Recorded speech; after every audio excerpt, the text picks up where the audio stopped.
चलिए क्वेश्चन देखते हैं। के किस मान के लिए मूल वास्तविक व समान है। प्रश्न है 2x square minus 10x plus के बराबर 0। इस प्रकार का आपको प्रश्न दिया जाएगा और कहा जाएगा कि k का मान ज्ञात करना जब मूल वास्तविक व समान। तो हमने अभी कुछ देर पहले एक वीडियो में हमने देखा कि मूल को हम कब वास्तविक है, मूलों की प्रकृति, तीन प्रकृति हमने पढ़े। मूलों की तीन प्रकृति, d बराबर है 0 के लिए, d बड़ा है 0 के लिए और d छोटा है 0 के लिए। तो अगर हम वास्तविक और समान होने का कंडीशन देखें तो जब d बराबर हो 0 हम विभेदक ज्ञात करेंगे और विभेदक ज्ञात करने पर अगर d बराबर हो जाता है 0 तब हम कहते हैं कि मूल वास्तविक भी है और साथ में समान भी है। अब यहाँ पर एक शब्द आता है वास्तविक। तो वास्तविक संख्याएं किसे कहते हैं? हम जितने भी संख्याएं पढ़ते हैं, प्राकृत संख्या, पूर्ण संख्या, पूर्णांक संख्या, परिमेय संख्या, अपरिमेय संख्या, सभी संख्याएं वास्तविक होती हैं। केवल उन संख्याओं को वास्तविक नहीं है कहते हैं जो करनी के अंदर में ऋणात्मक होती है। अगर वर्गमूल का चिन्ह लगा है उसके अंदर में कोई संख्या ऋणात्मक है तब उन संख्याओं को हम बोलते हैं अवास्तविक संख्या।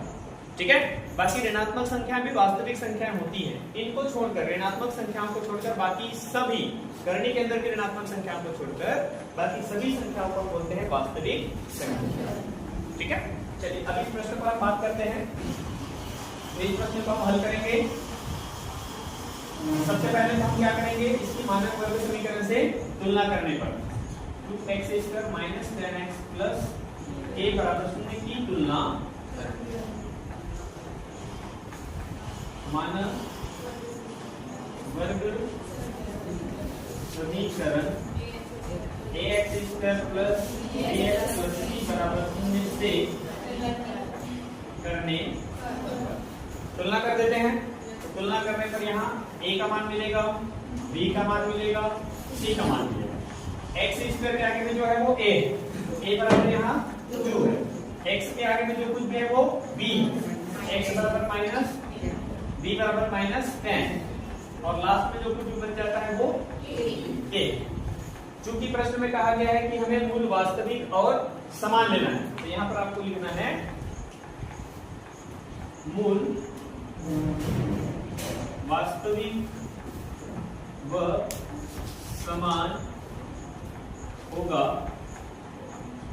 यदि t बराबर हो 0। ये कंडीशन है, t बराबर हो 0। अब यहाँ इस d के जगह पर हम सूत्र रखते हैं d बराबर b स्क्वायर माइनस 4ac।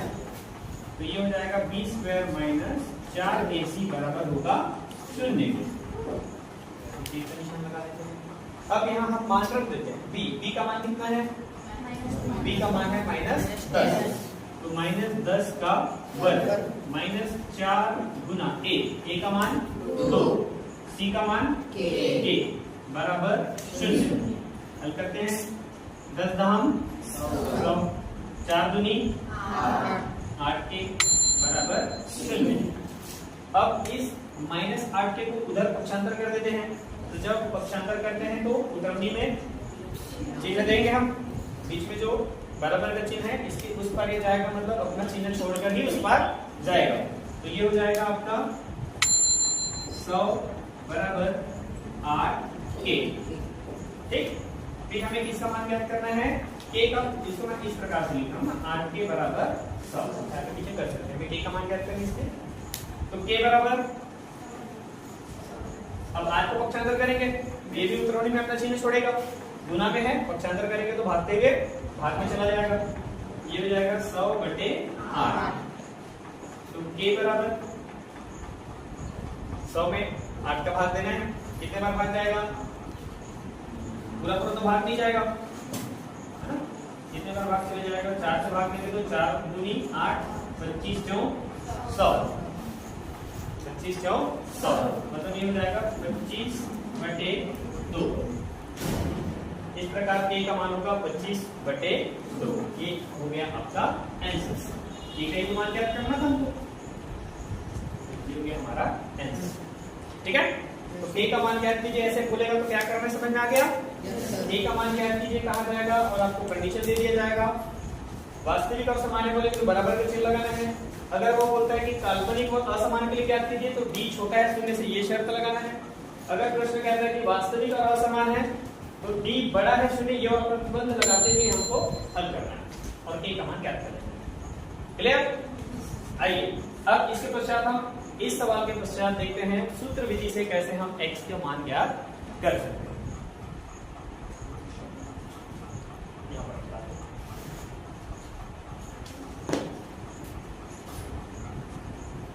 एक प्रश्न ले लेते हैं, जैसे प्रश्नोली का एक प्रश्न ले लेता हूं। चौथा प्रश्न ले लेते हैं, 2x² माइनस 9x प्लस 7 बराबर 0। ये प्रश्नावली 4 का चौथा सवाल है। चौथा तुलना करेंगे। मानक वर्ग समीकरण ax² plus bx plus c बराबर 0 से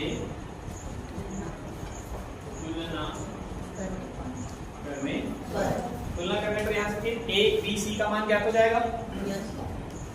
a बराबर b बराबर c बराबर a बराबर यहाँ पे 2 है, b बराबर यहाँ -9 है, c बराबर यहाँ 7।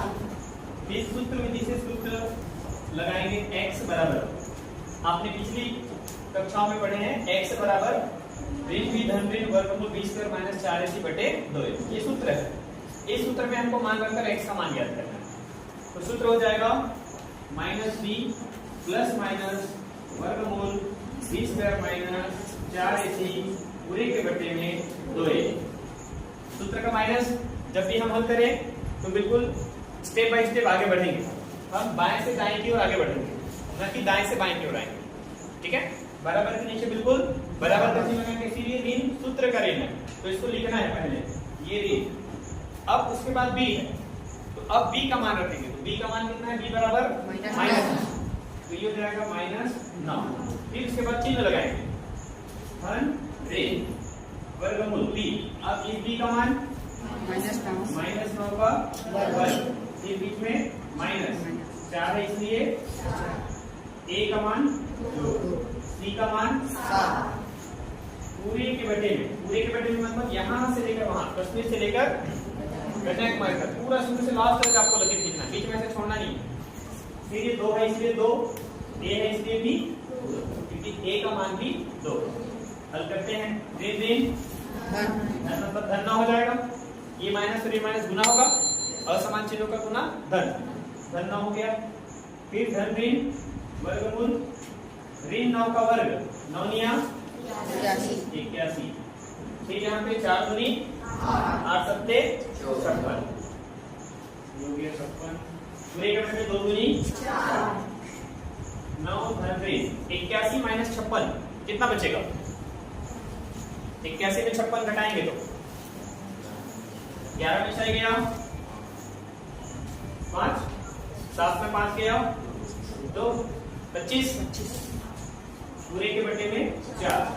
अब इसको इसके आगे हल नहीं किया जा सकता है। x बराबर 9 धन ऋण वर्गमूल 25 बटे 4 किया जा सकता है, एक बार किया जा सकता है। इसको हम लिख सकते हैं 9 धन ऋण 5 बटे 4, क्योंकि 25 का वर्गमूल होता है 5 का वर्ग 25 और 25 का वर्गमूल मूल मतलब किसका वर्ग है, तो ये 5 का वर्ग है। अब उसके बाद हम क्या करेंगे,